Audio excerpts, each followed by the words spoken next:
Alright, so what's up mga kaboss amo? Welcome back sa ating channel. So ngayon mga kaboss amo, may gagawin pala tayong motor dito. Ang problema nito ayaw mag-start mga kaboss amo. So minsan kasi nag-i-start na to pero palihado. Kapag nag-iinit siya, namamatay siya. So ito po yung gagawin natin ngayon mga kaboss amo. Kung mapapansin nyo, pinapadyakan ko siya. Pero di pa rin siya nag-i-start. Okay, ito troubleshoot natin siya mga kaboss amo. Papakita ko sa inyo. So para lang sa para magamit nyo rin kung sakaling mangyari to sa motor nyo. Kung ano yung mga kailangan nyong gawin kapag namamalya yung motor or ayaw mag-start. So malaking tulong to sa inyo lahat mga kaboss amo. Una, tanggalin na natin yung kaha. So katulad na mapapansin nyo, pinaklas ko na po lahat ng kaha nito para mas madali mag-troubleshoot. Mahirap kasi magdukot-dukot kapag may mga kaha. So madali lang naman tanggalin to, kaya tinanggal ko agad. So binilisan ko na lang. Ginamitan ko ng konting bilis. So yan, mapapansin nyo kaboss amo, wala na siyang kaha. So yung mga, kasi baka kailangan natin i-convert yung CDI or i-troubleshoot yung mga wirings, madali natin siya magagawa dahil wala siyang kaha. So ito pala yung kaha niya mga kaboss amo. Saglit ko lang siya tinanggal. So binilisan ko na lang para mabilis magawa. Kasi kailangan na to ng paggawa dito. Ginagamit kasi ito mga kaboss amo. So nangyari, biglang ayaw na daw mag-start kaya dinala dito. So yan di ba, ubad na ubad siya. Pero madali lang naman yung tanggalin ng kaha. So una mga kaboss amo, para mas madali nating ma-troubleshoot, kailangan natin i-check yung kuryente. So dito ako nag-uumpisa lagi. So tanggalin natin yung cap mga kaboss amo para ma-check natin kung okay ba yung kuryente niya. So gamit tayo ng long nose para hindi tayo makuryente. Ayan, takot ako sa kuryente.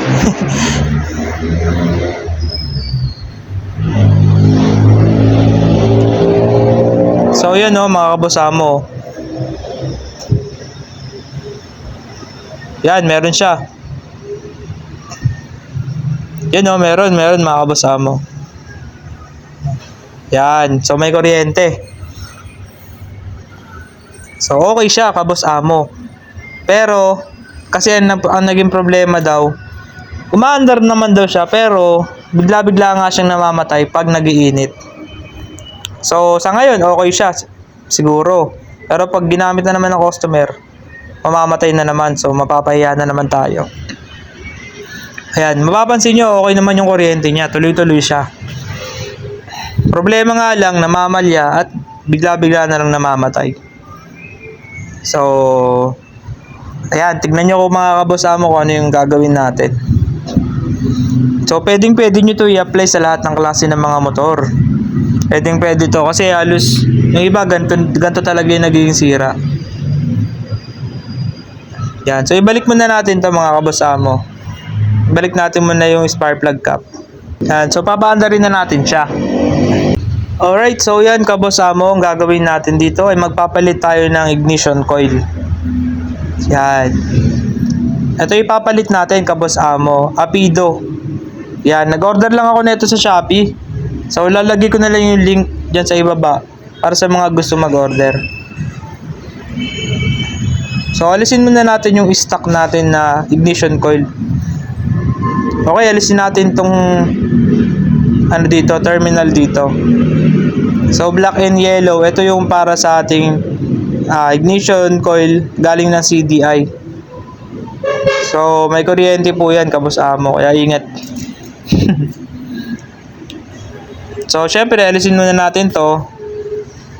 Gamit tayo ng 8mm na T-wrench. Yan, pati yung kabila alisin rin natin.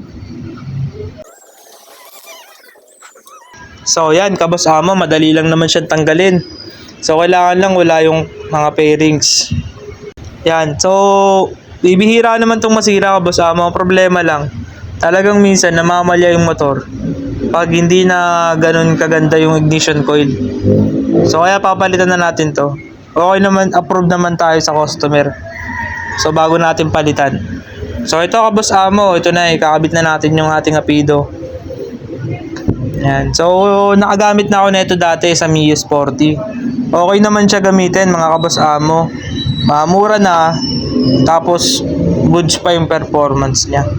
Kaya ito yung napili kong ikabit dito eh. Yan, so gagawin natin, pagdudugtungin lang natin yung dalawang wire. Yan, ito tandaan nyo itong black and yellow. Wag yung green ha. Yung black and yellow yung idudugtong natin dun sa, ayan, sa black red na yan. Galing sa Rapido na ignition coil natin. So papagdugtungin lang natin yan para hindi na tayo magputol-putol ng mga stock na socket. So bago yun, ipesto muna natin siya mga kaboss amo.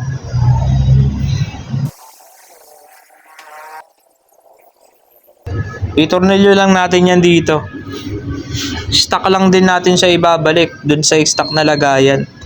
Iba kasi binabago pa eh. Pero hanggat pwede naman siya dito, okay na yan. So ayan kaboss amo, nakalimutan ko palang ilagay yung ground. Kasi yung green, ground yan eh. Kailangan ilagay natin siya dito sa ignition coil. Ayan, nakalimutan ko siya ilagay kanina. Yan, nasama ko na yung ground. So, higpitin natin ulit. Yun o, pogi na o. Pogi ng itsura na itong Rapido na to. Tapos, ito ka pala kaboss amo. Tinap ko lang siya dito sa may black and yellow. Ayan. Yung terminal papunta dun sa ating ignition coil. Tignan nyo, tinap ko lang siya. Tapos, syempre, lagyan natin ng tape para malinis. Yan, okay na. Ganun lang kasimple kaboss amo. Goods na siya.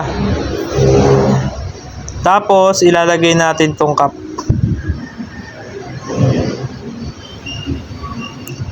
Ay, wag pala muna natin ilagay kaboss amo. Testingin muna natin kung gaano kalakas yung kuryente nitong Rapido.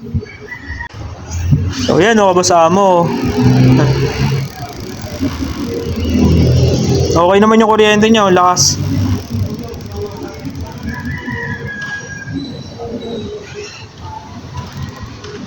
Isa pa, try pa natin. Yun o, parang kuryente ni Pikachu. Alright, kaboss amo, goods na to. Di na to mamamalya.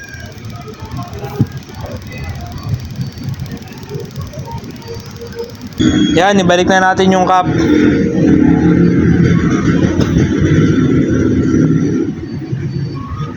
Tapos pala mga kaboss amo, nagpalit rin pala ako ng spark plug. So hindi ko na po naipakita yung pinalit natin. Kasi nagmamadali na tayo. Dito na yung customer. Pati yung CDI pala kaboss amo, nagpalit tayo. Pero stock lang na CDI yung pinalit natin. Alright, hello kaboss amo. So ito na po yung motor na ginawa natin. So yun nga po, nagpalit nga po tayo ng ignition coil. Ayan po yung kinabit natin. Rapido. Yan.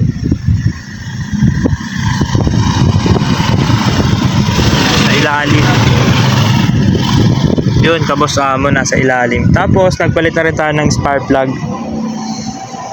Spark plug at saka yung CDI, nagpalit na rin tayo.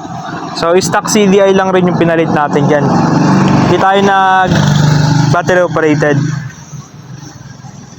Ayan na po, tatry na po natin yung motor. Diba kanina, ayaw po niya mag-start. So ngayon po, subukan na po natin siya. Pero napaandar ko na po siya mga kaboss amo, kasi dinala ko na siya dito eh.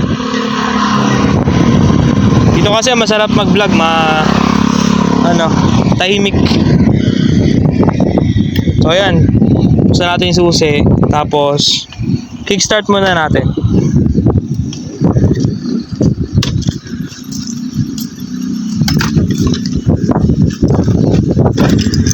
Yun. So ayan, kabasa mo, one click lang siya. Tapos i-redondo natin. Try natin kung kakapusin. Subukan natin kung kakapusin siya. Kasi sabi nung may-ari nito, kinakapos lagi siya. So parang mamamatay siya pag binibirit. Try natin.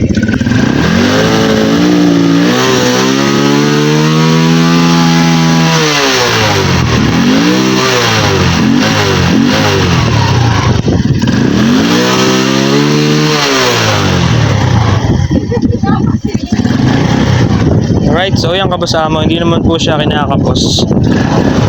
Okay lang po yung RPM niya. So tara, try natin siya panda rin. Subukan natin yung push button niya. Yan, push button. Yun, okay na. So tara, let's go.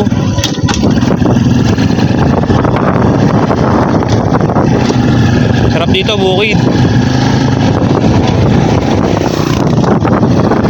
Try natin piritan ng kaunti.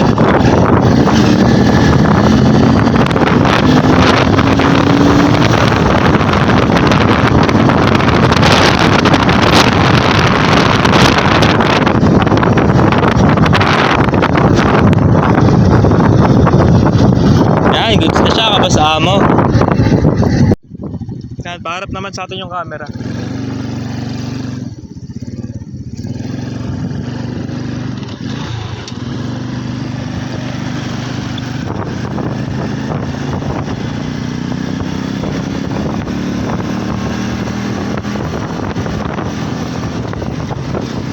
Yan, okay naman siya, Kaboss Amo.